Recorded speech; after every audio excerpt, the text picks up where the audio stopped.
Hello and welcome. You are watching Game On Hai. So today is the 7th day of the ICC World T20 2021 and the painstaking qualifying round. It ended yesterday with Namibia, Scotland getting through to the Super 12 stage in Group B, and of course Bangladesh and Sri Lanka qualifying and now placed in Group A.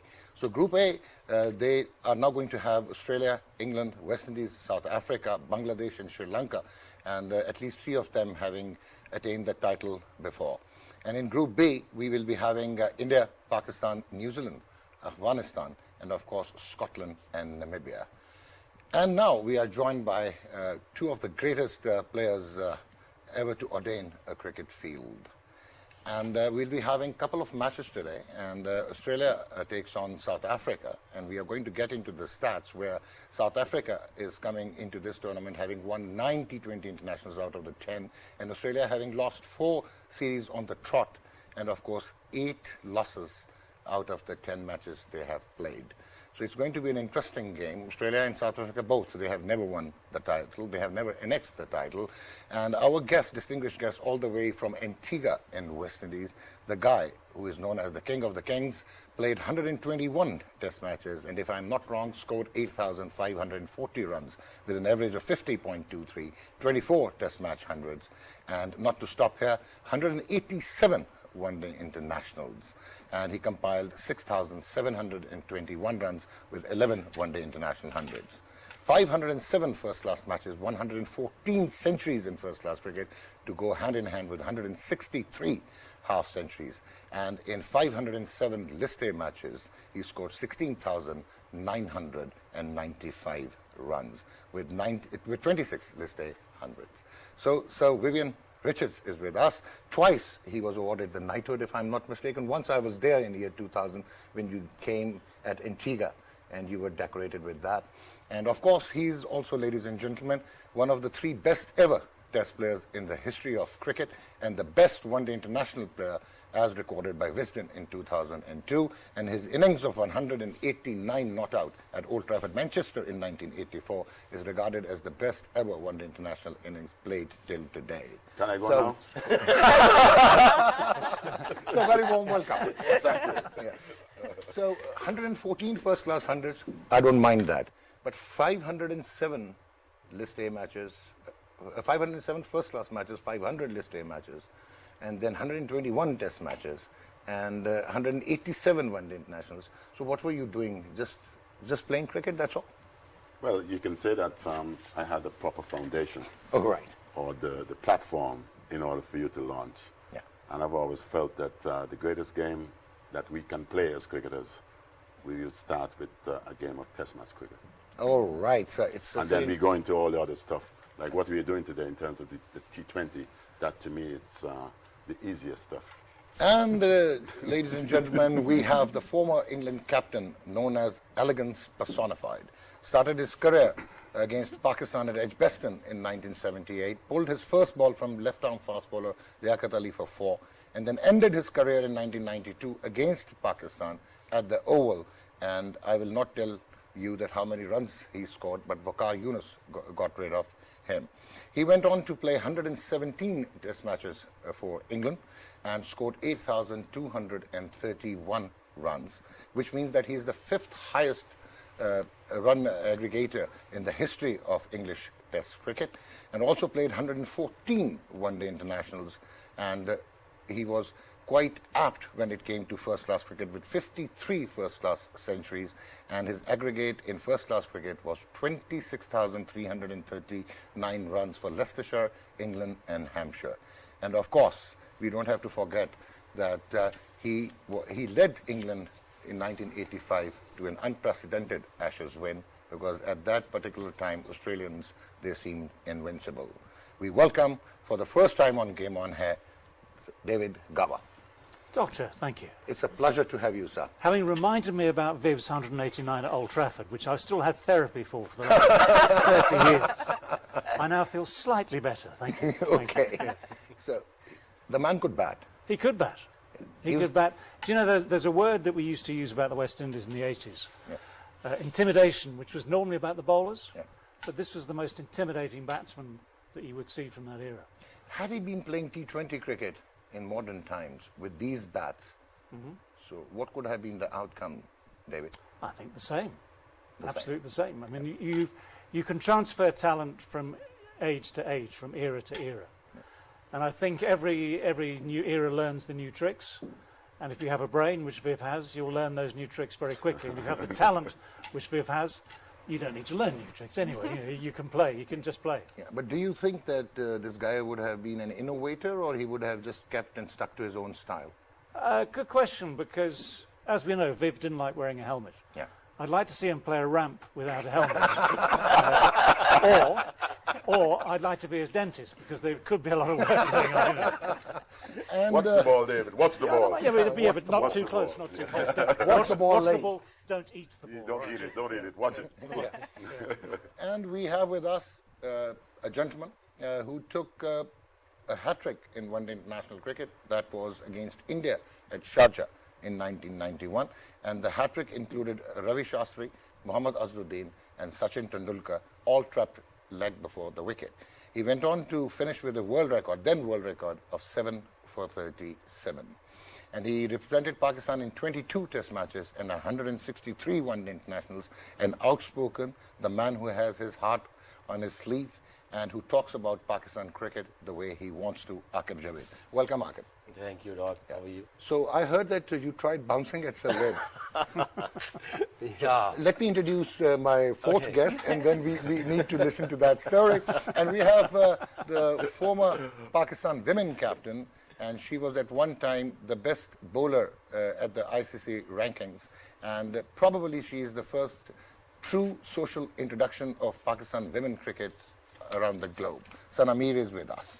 How are you, Sana? Thank you very much. So how are you feeling now? The gentleman who spent his lifetime, went to England in 1976, and Tony Greig at the airport said that England will make West Indies grow old. And then he got 100 at Scarborough in a one-day international, 232 at Trent Bridge in a test match, and then 291 at the Oval, and 840 runs if I'm not mistaken. Well, I'm not too close with the stats. So, I'm not in touch with the stats. and England received the battering, and that was the start of the period of dominance of West Indies after that 1975 tour to Australia, 75-76. I'll tell you one thing, that we had some great times. Yeah. But if you notice, we are not on the top of our game today. Yeah. And it goes to show you that how these matches can shift and forms can shift. West Indies is not at its best today. 1976, 1975 and all that, we were pumping. Yeah, you were pretty pumping. much consistent. So, David, you played against those slow bowlers like Anderson Roberts, Michael Holding, Malcolm Marshall, Colin Croft, Joel Garner, Wayne Daniel, and even Franklin Stevenson with 701 first-class wickets missed out representing West Indies. So how was it? Was it tormenting? There were a lot of very, very good fast bowlers. Couldn't get into the top four. Sure.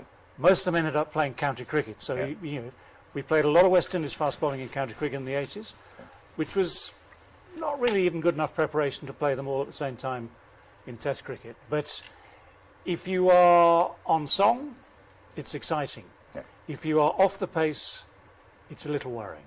Okay. You can admit to a little level of anxiety. I mean, even Viv, we're talking to Viv just now, even Viv wore a helmet in the nets, just to try it out, nothing more. Yeah. And some of those nets, I can tell you, in the Caribbean were not good. Not very good at all. So at least in the middle you had good pitches most of the time, and if you got on, it was good, exciting, but testing. But David, Definitely testing. David, how good it was to have Malcolm Marshall and, of course, Dazzy Haynes sitting on the bench on their tour to India in 1978. The team must have been really good. Well, Malcolm, I don't know what Viv thinks. I think Malcolm, in the end, was the best. All right. And that's a high benchmark. It's a high mark, because Roberts was the professor, wasn't he? Well, He was the man who kind of taught things, yeah. He was the godfather Yeah. of the fast bowling unit, especially when we had the 4 prime. Yeah. But before that, we had people like Wes Hall, Charlie Griffith. There were only 2. Yeah. But then Andy, he started that. But I thought Malcolm finished up as the best. All right. And the best of all generations? One of the best? Well, I mean, when you compare across the generations, you have people like Malcolm, you have me. I tried to write a book a few years ago, 50 Greatest Cricketers, All right. which is impossible. And you keep putting them up and down the list, and so Malcolm goes from 1 to 2, and Andy and Mikey and Wasim Akram, and the Dennis Lilly, the great Dennis Lilly. And don't forget Jeff our Thompson. Prime Minister. How could I forget your Prime Minister? Can I say, actually, Doctor, the best fun I had was this. Your Prime Minister, whose name escapes me, and a fellow called Botham. Yeah. Okay, they were very, very big competitors through that era. And I would say they weren't necessarily the greatest of friends. So in this book, I had to put them next to each other, 12 and 13. Yeah. And the big question was, would I put Imran ahead of Ian or Ian ahead of Imran? Yeah. Knowing that if Ian found out that I'd put Imran ahead of him, he might take the... But then I thought, Ian's never going to read this book. I'll be absolutely safe. And I thought Imran, to be fair, in terms of all-round ability plus captaincy, obviously had to be above Ian. Above Ian. Yeah. That's You would say that great. to him now that Ian... He can't move now, so it's No, fine. that's He right, can't yeah. catch it. So, Aaqib, what happened? You actually bowled a 16-year-old? Yeah. Like 16-year-old? Like. Maybe 18? Kind of. Oh, kind of. And you bowled at Adelaide against Wave. Yeah, just imagine a guy gets into an international side without playing any first-class cricket. Yeah. Imran just picked me up from the under-19 Yeah. camp. Yeah. And I still remember debut against West Indies, Yeah. playing against the guys I used to, Fancy. running into the parks, and sometimes I was Michael Holding and, Imitating like Anderson Roberts. Yeah. Malcolm Marshall. He was my favorite, one of. Wonderful. So I got the first wicket. Yeah. Richie Richardson caught behind. And then I saw a guy walking in. I have a chewing gum, can I have it? No, actually, man, I forgot it. All right. He walks in and... With all his aura of persona. oh, yes, definitely. And then Imran came to me. I said, give me a one. Oh, I said, what? Okay. yeah. So, Pencil thin Aaqib Javed. yeah, he gave him a bouncer. Maybe he doesn't even expecting. Yeah. So went through here, looked at me, and I said, okay, that's all right. And the second one, I said, yeah, come on, give him another one. Yeah. So I did. Yeah. So Adelaide short boundary, It went out of the park. bowling to So Wave. Viv, Yeah. 6, Okay. a big one. Yeah. And then he said, don't worry, bang another one. Yeah. And Mudassar was fielding at the mid-on. Yeah. And he came up to me. He said, don't do it. But Amy, he was always like that. Yeah. He wouldn't do it himself. I remember he did it once. We were in the Charger Cup, and bang, into the flats. And then after that, he never did again. But he was always encouraging other bowlers. Yeah. Come on, give it to him. Sorry, Amy. But there's a very similar story. Graham Stevenson, who played on that tour in the West Indies in 81, All right. I think bowling at you in Barbados. Yeah. He was saying to himself at the end of his run, don't bowl him a bouncer. Don't bowl him a bouncer. All the way running in, don't bowl him a bouncer. Bang! 6. So, Sana, how do you feel now we have Sir Wave and David here? And probably you must have idolized them growing up? Of course. Certainly not. No, of course, Far too when young. I was telling off air also, when we were starting off with the women's team, I used to find motivation through movies and different things to keep the girls motivated. And one of my friends, a very dear friend who has been a huge fan of Sir Vivian, so she asked me that you should make the team watch Fire in Babylon, the documentary also.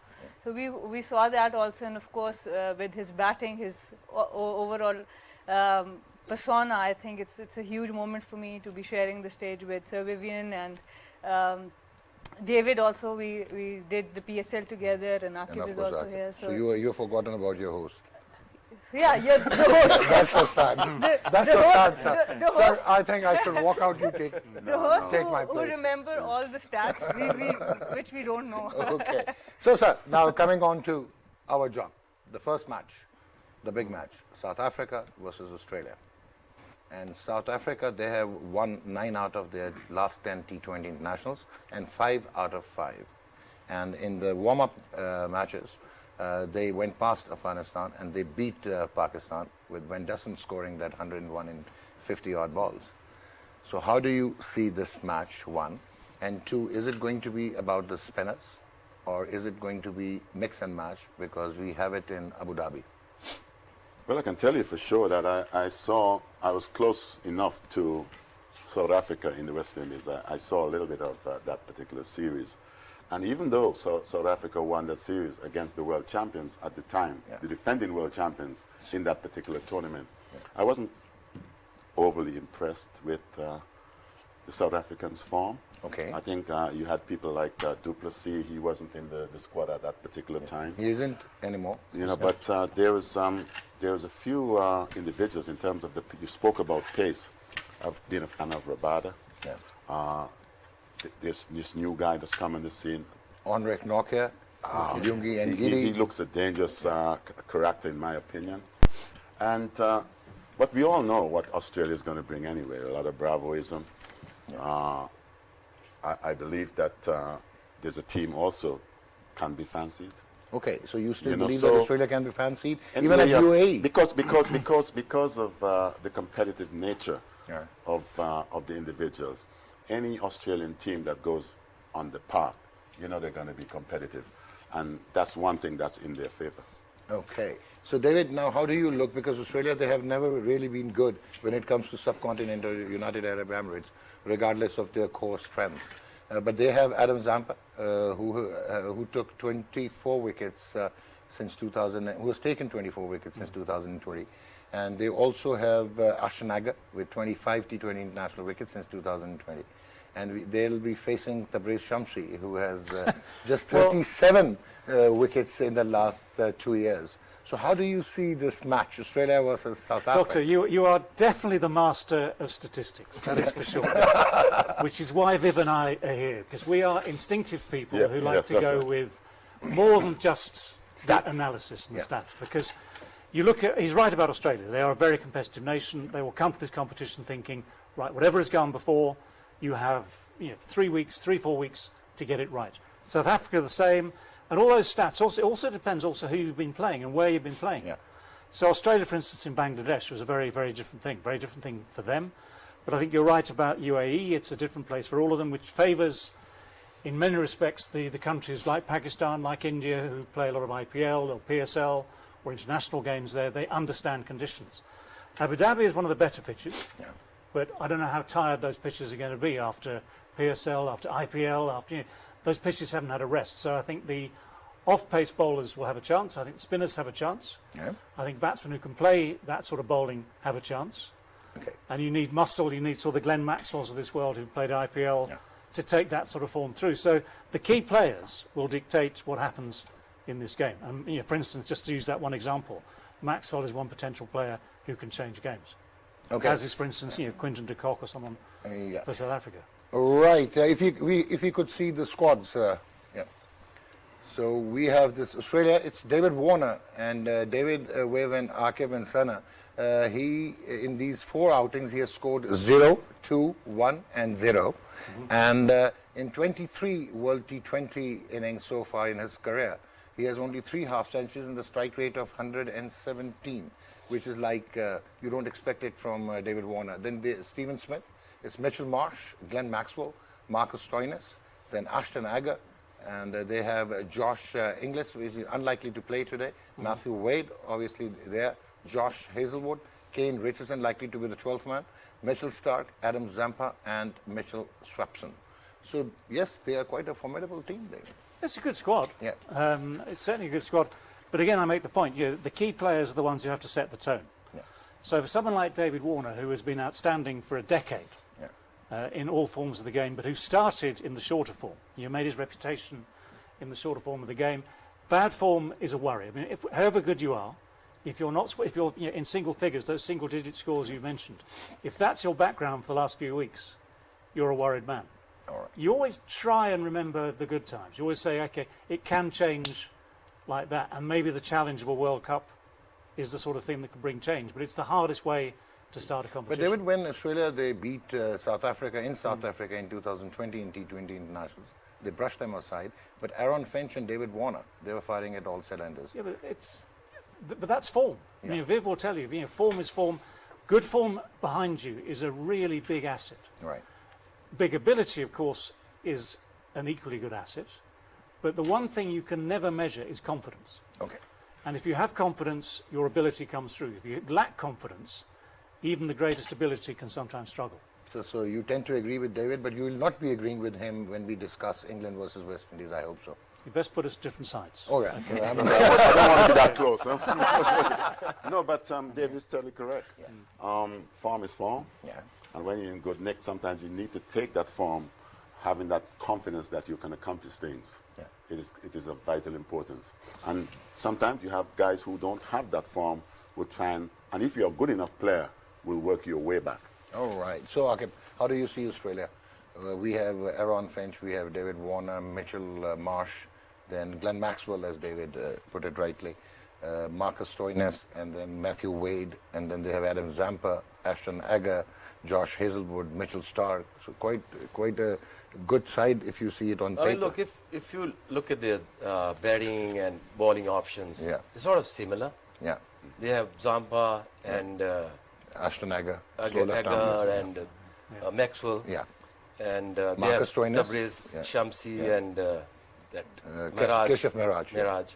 A similar sort of bowling attack. Both have pace, spin. Yeah. But, the day games will be different than the evenings. Okay. The day games, it depends your two first batters. Yeah. If de Kock Quinton de Kock is there. is there, Uh, if he smashes in the first 6-8 overs, Yeah. because when you're playing day games, it's very crucial to have high strike rate in the beginning when the Okay. ball is hard. And in the day game, there won't be any dew, and the ball will get softer Yeah. in the middle. So I think the openers has to smash. Okay. And then, there are chances of, if you have the ability of bowling reverse, Yeah. there'll be a chances. Yeah. And there's one weaker link, I suppose, on the South African team, that is Temba Boomer, their captain. So he'll be opening with Quinton de Kock. So if you could show us the South African team before I get to Sana. Aiden Makram, yes, he's likely to play today. David Miller, one of the best smashers in world cricket. Rassie Wendersen. I think he scored 100 and he's in smashing form. Then Reza Hendricks, unlikely to play. Juan Mulder, competent bits and pieces all-rounder. We have Dwayne Pretorius, Quinton de Kock, Andre Klassen, Lungi and Giri, Andre Nokia, Tabriz Shamsi, Keshav Miraj, and Beyond Fortune. So, again, quite a good T20 team. Yes, quite good, but I think they might be missing Faf du Plessis. I do think that he doesn't only bring really good batting skills there, but also very good leadership. Yeah. And I think that's something I think they might miss throughout the tournament. With the Australians, I think they have picked a very good squad because they have a lot of spin options. Apart from the specialist spinners like Adam Zampa, they can use Glenn Maxwell, they can use Stephen Smith. They have another leg spinner, Mitchell Sweepen. Yeah. So I think with the overall lineup, and both these teams have not, South Africa has not won World Cup, but Australia has not won a T20 World Cup. So I think they will definitely want to change that, and that's one trophy that's missing from the cabinet. Yeah, yeah. So I'll be really interested to see how they approach the tournament. But I don't want to leave you disheartened. The management dropped Faf du Plessis, thinking that he was the man behind the destruction of South African cricket, and they actually opted to give the captaincy reign to Temba Bavuma. So let me take the break and come back. Game on, we'll be right back.